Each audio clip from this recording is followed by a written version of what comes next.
안녕하세요. 헨TV 정혜인입니다. 오늘 소개해드릴 책은요, 바로 우리는 보물찾기 ING라는 책인데요. 오늘도 책 함께 읽어볼게요. 네, 오늘 소개해드릴 작품은요, 바로 육태권 작가의 너 또한 이 길을 걷고 있기에 라는 작품입니다. 오늘도 책 함께 읽어볼게요. 먼저 작가 소개부터 해볼게요. 안녕하세요. 저는 이번에 너 또한 이 길을 걷고 있기에를 쓴 육태권이라고 합니다. 저 또한 그 길을 걸어왔고 아직도 진로에 대해 고민을 하고 있습니다. 그러면 항상 내가 이러한 선택을 했으면 어땠을까 라는 식의 후회를 하게 되죠. 그리고 만약 그 시절 나의 이야기를 들어주고 조언해주는 사람이 있었으면 어땠을까 라는 생각을 하기도 합니다. 그러한 나날이 계속되다 그리고를 만났고 내 고민을 책으로 써보면 좋겠다라는 생각에서 이 글을 적게 되었습니다. 재밌게 읽어주셨으면 좋겠습니다. 그러면 너 또한 이 길을 걷고 있기에 함께 읽어볼게요. 먼저 이 책을 읽어주시는 청소년 여러분들께 인사를 드리겠습니다. 안녕하세요. 저는 이번에 글을 쓰게 된 육태권이라고 합니다. 여러분보다 몇 년밖에 더 살지 않았지만 지나간 과거의 저에게 또 그 길을 걷고 있는 여러분에게 그 시절 누군가 해주면 좋았을 것이라고 생각하는 조언과 충고를 드리고 싶어서 이렇게 책을 쓰게 되었습니다. 재미있고 또 도움되는 책이 되길 바라면서 저의 이야기로 책을 시작하겠습니다. 네, 다음 소제목은요. 상처는 만화 주인공만이 말할 수 있다입니다. 저희 가족은 어릴 적에 할머니부터 시작하여 어머니, 아버지, 그리고 저랑 각각 11살, 9살 차이가 나는 삼촌, 이모, 저 그리고 하나뿐인 쌍둥이 여동생까지 하여 한 집에 살고 있었습니다. 우리 집은 싸움이 잦았고 큰 소리가 오가는 날이 많았습니다. 그런 날이면 저와 하나뿐인 저의 쌍둥이 동생은 이불 속에서 무서움을 달래야 했죠. 그때 일이 저에게는 트라우마로 남아 아직도 남들이 큰 소리 내는 걸 굉장히 무서워합니다. 어린 시절 아버지가 도박에 빠지셔서 집에 있는 돈을 다 끌어다 쓰시며 집은 점점 힘들어졌고 빚만 쌓이기 시작했죠. 이러한 환경에서 아버지와 어머니는 싸움을 자주 하실 수밖에 없었습니다. 끝내 어머니와 아버지는 이혼하실 수밖에 없었고 그러한 아버지의 빈자리를 채우기 위해 어머니와 할머니는 돈을 벌러 나가셔야 했습니다. 그러다 보니 저와 동생은 자연스럽게 집에서 삼촌과 이모랑 같이 있는 시간이 많아졌습니다. 둘 다 좋은 분이셨으나 다혈질적인 성격이 있어서 기분 좋을 때는 웃으며 장난쳐주지만 화나면 때리거나 욕을 하였기에 저와 동생은 눈치를 보며 살 수밖에 없었고 어른이 된 지금도 그러한 점이 남아 있습니다. 그래도 어머니랑 할머니는 저희를 많이 예뻐하셨습니다. 특히 할머니가 저를 많이 예뻐하셨답니다. 어렸을 때는 저는 머리가 좋다고 집에 기둥이 될 거라는 소리를 많이 들었습니다. 그리고 할머니는 어머니한테 잘해야 한다는 말을 입에 달고 사셨습니다. 그렇기에 전 어머니께 잘하고 멋진 아들이 돼야 한다고 생각했었죠. 그렇게 초등학교 저학년까지는 좋은 일도 있고 싫은 일도 겪으며 살아왔습니다. 초등학교 고학년에 올라가면서 어머니가 어떤 아저씨분과 살림을 꾸리면서 저희도 자연스럽게 그 아저씨와 함께 살게 됐습니다.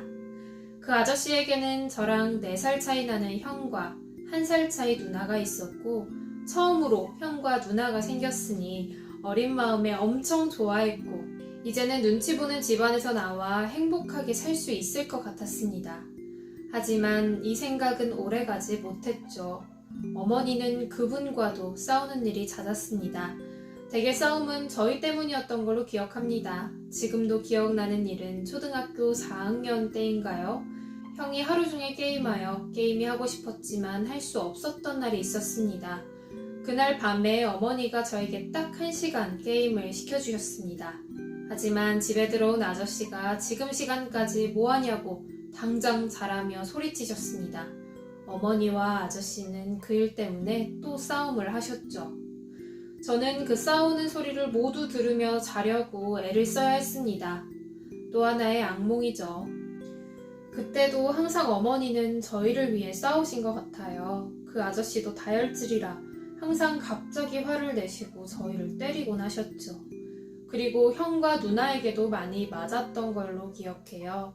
특정 사건은 기억나는 게 없지만 맞기도 하고 눈치도 보며 어찌 보면 핏줄이 이어지지 않은 남이기에 더 힘들게 지낸 것 같습니다. 결국 그분이랑 어머니가 헤어지면서 정확히는 저희가 도망쳐 나왔죠. 저희는 다시 할머니 댁으로 들어와 살게 됐습니다. 참 이런저런 이유 때문에 이사도 많이 다녔는데 그러면서 자연스럽게 전학도 많이 다녔죠. 초등학교만 5개 정도 다녔으니 거의 1년에 한 번꼴로 전학을 다닌 셈이라고 생각해요. 원래 워낙 내성적인 성격인데다가 어렸을 때 이런저런 일도 많이 있어서 그런지 전학을 가면 처음엔 친구들과 대화를 잘 하지 못했어요. 초반엔 말하지 않다가 나중에 점점 말을 트는 그런 스타일이었습니다. 그런데 할머니 댁으로 다시 들어온 그 시기에 간 초등학교에서 그만 말하는 타이밍을 놓쳐버려 곧바로 올라간 중학교에서 거의 3년 내내 친구들은 물론이고 필요한 말이 아니면 선생님과도 한마디도 나누지 않고 다니기도 했습니다. 말을 안 했다는 이야기는 그냥 이런 일이 있었구나 정도로 생각해주세요. 그리고 어머니 혼자 저희를 키우다 보니 집안 형편도 어려워지고 초등학교 때 다니던 학원들도 그만두고 하다 보니 성적은 점점 떨어졌죠. 기둥이 점점 무너지기 시작한 것이죠. 이 중학생 시절 당시 저는 수학 선생님도 꿈꿨고 성적이 떨어지면서 접게 됩니다. 마술사도 꿈꿨습니다. 이는 손재주가 없음을 깨닫고 접게 됐습니다. 중학생 때 꿈은 항상 허무맹랑하죠. 꿈이 많기도 했지만 정작 진짜 하고 싶은 일은 생각해보지 못했어요. 진짜 해보고 싶은 일이 무엇인지도 모르겠고 또 뭘 해야 잘할 수 있을지도 몰랐죠. 그렇게 중학교 3학년 생활이 끝나가기 시작했어요. 아직 꿈을 정하지 못한 채 말이죠. 네, 다음 파트는요. 그래서 난 그러기로 결심했다입니다. 그러던 어느 날 친구들이 공고에 입학한다고 말했습니다. 저는 솔직히 아무 생각 없이 친구들이 가니까 공고나 가볼까 하는 마음이었지만 어머니께는 집안 형편 때문에 빨리 취업하고 싶어 공고에 가고 싶다고 말했습니다. 어찌 보면 그냥 철든 척을 했죠. 그런데 아들의 그런 말에 어머니는 참 좋아하셨습니다. 철든 척하는 아들이지만 어머니는 그런 아들을 자랑스러워 하셨죠. 그리고 그 좋아하시는 어머니를 보고 저는 항상 배워온 대로 어머니를 기쁘게 또 잘해드릴 수 있다는 생각에 기분이 좋았습니다. 하지만 공고 생활은 저와 맞지 않았어요. 하루 종일 하는 실습은 진절머리가 났죠. 점점 그런 쪽에 흥미를 잃어가며 시간이 흘러 고3이 되었습니다. 이때 처음으로 진지하게 진로에 대해서 고민한 것 같아요. 하지만 진지하게라는 말이 무색하게 전 굉장히 빠르게 답변을 내놓았습니다. 유아교육과에 가고 싶다고 말이죠. 당연히 어머니는 저의 말에 반대하셨어요. 갑자기 아들이 유아교육과에 가고 싶다고 하니 어느 어머니가 그걸 좋다고 하시겠습니까? 더군다나 열심히 공고 생활을 하던 애가 갑자기 그러니까 헛바람이 들었다고 생각하셨겠죠. 하지만 갑자기 내린 결정치고는 저는 되게 진지했어요. 초중학생 시절 저에게는 암흑기였습니다. 꿈도 없고 친구들과 대화도 어려운 정도였으니까요. 하지만 중학생 시절 제 옆에 항상 있으면서 도움을 주던 좋은 친구들이 있었고 덕분에 졸업을 몇 달 앞두고 중학교에서 말을 트기 시작했습니다. 이를 계기로 고등학교에서도 일반적인 학교 생활을 할 수 있게 됐고 암흑 같던 학교 시절에 빛이 들어오기 시작했습니다. 그리고 학교 생활을 통해 제가 사람을 대하는 것에 재능이 있다는 것을 알았고 또한 아이들을 올바른 길로 나아갈 수 있게 하고 저와 같은 상황의 아이들에게 도움을 주고 싶었습니다. 그래서 유아교육과를 선택하게 됐죠. 그리고 아무 생각 없이 어머니에게 손 벌리며 대학교에 갈 생각은 아니었습니다. 고등학교 3학년 때부터 알바를 시작했습니다. 어머니에게 부담을 주기 싫어서였습니다.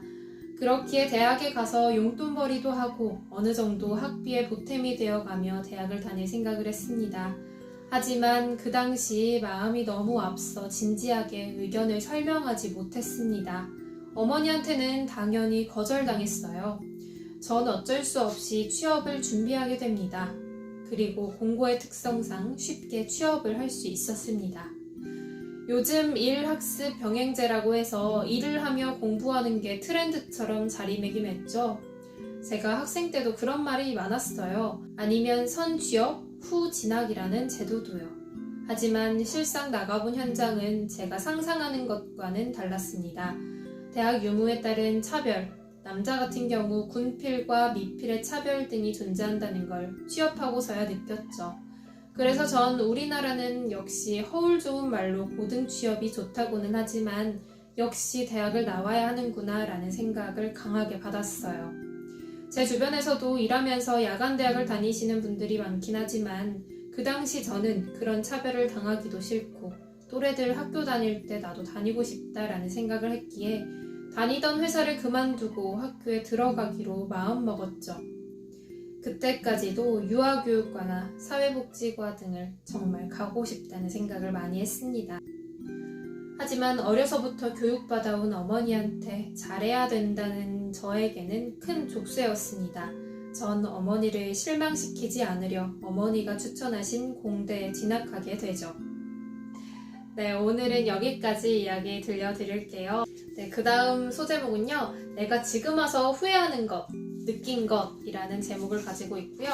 또 지금 내가 하고 싶은 것, 그리고 나 자신을 바꾸기 위해 노력하고 있는 것이라는 소제목도 있습니다.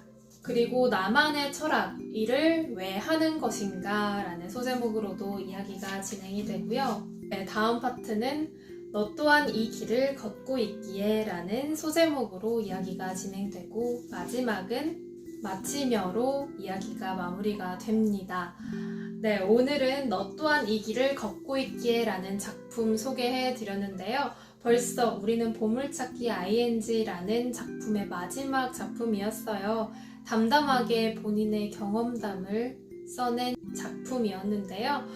뒷부분 이야기, 작가가 어떤 삶을 살아왔고 어떤 것들을 느꼈는지 궁금하신 분들은요, 이 책 찾아서 읽어보셔도 좋을 것 같아요. 저는 오늘 여기까지 이야기 들려드리고요. 다른 작품으로 또 찾아올게요. 안녕!